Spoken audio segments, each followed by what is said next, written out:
Friends, अगर आप भी इंग्लिश बोलना चाहते हैं तो आपको पता होना चाहिए कि जो डेली कॉन्वर्सेशन होती है उन सेंटेंसेस को हम इंग्लिश में कैसे बोलते हैं। इस वीडियो में सारे ऐसे सेंटेंसेस हैं जिन्हें आप अपनी कॉन्वर्सेशन में ऐड कर सकते हैं। फ्रेंड्स, वीडियो को एंड तक ज़रूर देखें और एंड होने के बाद इन सेंटेंसेस को अपनी कॉन्वर्सेशन में ज़रूर ऐड करें। So friends, welcome back to my channel English सीखो। I am Poonam. And before I start the video, I would like to request you, please subscribe my channel and don't forget to press the bell icon so that you will get the notification of my upcoming videos. And friends, now you can connect with me on Telegram, Facebook and Instagram. All links are given in the description box. So let's start the video without wasting more time. Let's get into it. So our first sentence is, वो अभी दुकान गया है। इस sentence का use आप तब करेंगे अगर आपके घर में आपके सिबलिंग्स हैं और उनके कोई फ्रेंड आ जाए, वो आपके सिबलिंग्स के बारे में पूछे कि वो कहाँ हैं और वो उसी टाइम शॉप में गए हों, तो आप इस सेंटेंस का यूज़ कर सकते हैं। आप इंग्लिश में कैसे कहेंगे? He has just gone to the shop. He has just gone to the shop. और नेक्स्ट सेंटेंस इज, जब मैं सड़क पार कर रही थी। इस सेंटेंस का यूज़ भी आप कर सकते हैं अपनी कॉन्वर्सेशन में। आपको अगर इंग्लिश में बोलना हो तो आप कैसे कहेंगे? When I was crossing the road. When I was crossing the road. Next sentence is, मेरे पास आपके लिए कुछ अच्छी खबर है। इस सेंटेंस का यूज़ आप तब करेंगे अगर आपके पास किसी थर्ड पर्सन के लिए गुड न्यूज़ है, तो आप इस सेंटेंस का यूज़ कर सकते हैं। आप इंग्लिश में किस तरह से कहेंगे? I have a good news for you. I have a good news for you. Next one is, तुम्हारे बिना मैं बिल्कुल अकेला महसूस कर रहा हूँ। इस सेंटेंस का यूज़ हम तब करते हैं अगर हम किसी पर्सन को मिस कर रहे हैं और वो हमसे दूर है, तो आप इसे इंग्लिश में कैसे कहेंगे? I am feeling so lonely without you. I am feeling so lonely without you. Next one is, क्या तुम इससे खुश हो? इसे आप इंग्लिश में कैसे कहेंगे? Are you happy with it? Are you happy with it? Next one is, मैं 3 सालों से यहाँ रह रही हूँ। इस सेंटेंस का यूज़ आप तब करेंगे अगर कोई आपसे पूछे कि आप यहाँ कब से रह रहे हो, तो आप इंग्लिश में किस तरह से आंसर कर सकते हैं? आप कहेंगे, I have been living here for 3 years। I have been living here for 3 years। Next one is, क्या तुम मेरा पीछा कर रहे हो? इस सेंटेंस का यूज़ आप तब करेंगे अगर आपको फील हो रहा है कि कोई पर्सन आपके पीछे आ रहा है और वो आपको काफ़ी देर से आपको फॉलो कर रहा है। आप उनसे पूछ सकते हो। इंग्लिश में आप कैसे कहेंगे? Are you following me? Are you following me? Next one is, तुम्हें जाने से पहले मुझे बताना चाहिए था। इस सेंटेंस का यूज़ आप तब करेंगे अगर आपको कोई बिना बताए कहीं चले जाए, तो आप इंग्लिश में कैसे कहेंगे? You must have told me before living. You must have told me before living. Next one is, कहने और करने में बड़ा अंतर है। इस सेंटेंस का यूज़ हम तब करते हैं अगर कोई पर्सन बहुत बड़ा कोई काम है, हार्ड काम है कोई, और उसे कहे कि मैं बहुत इजीली कर सकता हूँ, तो हम इस सेंटेंस का यूज़ कर सकते हैं। आप इंग्लिश में कैसे कहेंगे? There is a big difference between saying and doing. There is a big difference between saying and doing. Next one is, तुम्हें ऑफिस पहुँचने में कितना टाइम लगता है? इस सेंटेंस का यूज़ आप तब करेंगे अगर आप किसी को पूछना चाहते हो कि उन्हें ऑफिस पहुंचने में कितना टाइम लगता है, तो आप इंग्लिश में कैसे कहेंगे? How long do you take time to reach office. How long do you take time to reach office. Next one is, मुझे लगा तुम मेरा पीछा कर रहे हो। इस सेंटेंस का यूज़ आप तब करेंगे अगर आपने किसी को पूछा हो, आर यू फॉलोइंग मी, लेकिन उन्होंने आपको आंसर दिया है कि मैं आपको फॉलो नहीं कर रहा था, तो आप इस सेंटेंस का यूज़ कर सकते हैं। आप इंग्लिश में कैसे कहेंगे? I thought you were following me.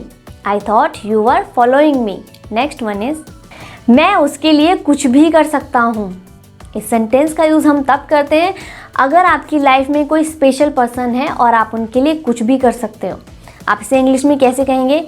I can do any thing for her. I can do any thing for her.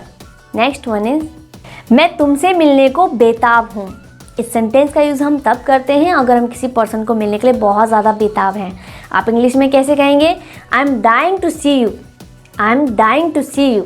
Next one is, अगर आप आज्ञा दें तो मैं कुछ कहना चाहूँगी। इस सेंटेंस का यूज़ आप तब करेंगे अगर आप किसी मीटिंग रूम में बैठे हैं या फिर किसी के सामने आप बैठे हैं, तो वहाँ पर आप अपने व्यूज़ देना चाहते हो। आप इंग्लिश में कैसे कहेंगे? If you allow I would like to say something. If you allow I would like to say something. Next one is, मुझे भाषण देना बंद करो। इस सेंटेंस का यूज़ हम तब करते हैं अगर कोई हमारे साथ कोई आर्ग्यू किया जा रहा है बिना बात के, लेकिन हम उसे सुनना पसंद नहीं कर रहे हैं, तो आप इस सेंटेंस का यूज़ गुस्से में भी कर सकते हो। आप इंग्लिश में कैसे कहेंगे? Stop lecturing me, stop lecturing me. Next one is, चलिए मैं आपकी थोड़ी हेल्प कर देती हूँ। इस सेंटेंस का यूज़ आप तब करेंगे अगर आपको लग रहा है कि किसी को आपकी हेल्प की ज़रूरत है और आप उनकी हेल्प करना चाहते हो, तो आप इस सेंटेंस का यूज़ कर सकते हैं। आप इंग्लिश में कैसे कहेंगे? Let me help you a little bit, let me help you a little bit.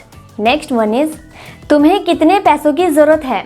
इस सेंटेंस का यूज़ आप तब करेंगे अगर कोई आपसे पूछ रहा है कि उन्हें पैसों की ज़रूरत है, तो वो आपसे पूछ रहे हैं कि मुझे आपकी हेल्प चाहिए, तो आप उन्हें पूछ सकते हैं। इंग्लिश में आप कैसे कहेंगे? How much money will you need, how much money will you need.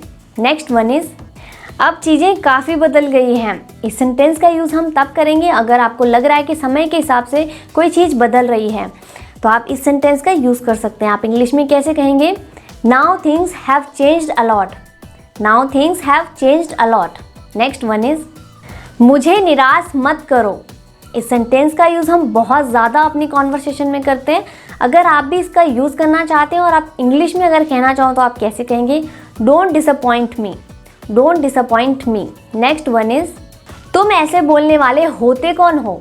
इस सेंटेंस का यूज़ हम गुस्से में करते हैं और उस समय करते हैं अगर कोई बिना बात के हमें कोई गलत बात कह जाए।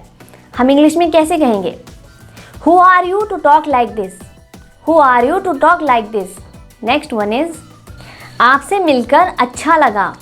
इस सेंटेंस का यूज़ हम तब करते हैं अगर हमें किसी से मिलकर बहुत ज़्यादा अच्छा लगा हो, बहुत ज़्यादा खुशी हुई हो उससे मिलकर, तो आप इंग्लिश में कैसे कहेंगे? Nice to meet you, nice to meet you. या फिर आप इस तरह से भी कह सकते हैं, I am pleased to meet you, I am pleased to meet you. Next one is, अपनी आदत सुधारो। कई बार होता है कि हमें किसी की कोई आदतें पसंद नहीं आती हैं, हम चाहते हैं कि वो इन आदतों को चेंज करें या सुधारें, आप कह सकते हो, तो आप इंग्लिश में कैसे कहेंगे? मेंड your habits, mend your habits. Next one is, आपने सारा खेल बिगाड़ दिया। इस सेंटेंस को अगर आप इंग्लिश में कहना चाहो तो आप कैसे कहेंगे? You spoiled the whole game, you spoiled the whole game. Next one is, इतना लंबा समय हो गया तुमसे मिले हुए। इस सेंटेंस का यूज़ हम तब करते हैं अगर हम किसी को मिल रहे हैं और हम उन्हें बहुत टाइम बाद मिल रहे हैं। आप इंग्लिश में कैसे कहेंगे? It has been such a long time to meet you, it has been such a long time to meet you. Next one is, कहीं ना कहीं कुछ तो गलत है। इस सेंटेंस को अगर आप इंग्लिश में कहना चाहो तो आप कैसे कहेंगे? Something is wrong somewhere, something is wrong somewhere. Next one is, मुझे तुम्हें फिर से देखकर बहुत खुशी हुई। अगर आप इस सेंटेंस को इंग्लिश में कहना चाहो तो आप कैसे कहेंगे? I am very happy to see you again, I am very happy to see you again. Next one is, मैंने किसी के साथ क्या गलत किया। आप इसे इंग्लिश में अगर कहना चाहो तो आप कैसे कहेंगे? What wrong I have done to anyone, what wrong I have done to anyone. Next one is, बस आज के लिए इतना ही। अगर इस सेंटेंस को आपको इंग्लिश में कहना हो तो आप कैसे कहेंगे? That's all for today, that's all for today. So friends, I hope you like this video. If you like this video, hit like button and don't forget to subscribe my channel. Thank you so much for watching this video. Stay connected and keep watching more videos.